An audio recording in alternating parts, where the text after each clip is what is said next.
If you're looking for a mouse, ito yung brand na bilhin mo.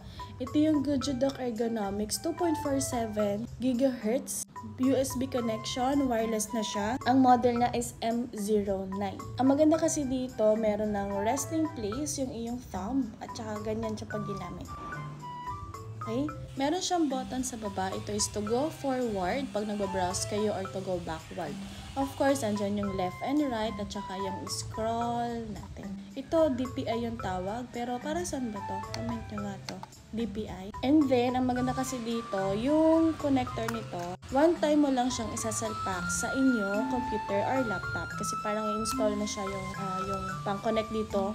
And then, babalik mo na dito. Kasi dating ginagawa ko, iniiwan ko siya doon. Pero ngayon, ang model na to kasi parang i-install na siya, install na yung program sa laptop. And then, babalik mo dito. Once connected, okay na to. Pwede mo na siyang gamitin. Kaya nagagamit ko na to every time at nandito lang yung connector niya. Yan. Syempre, papakita ko sa inyo yung interface. Ayan. So, pwede kang left, right.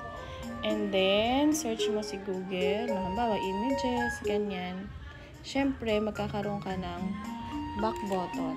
Babalik siya doon, tapos forward. Ayan. Go! Bilhin mo na.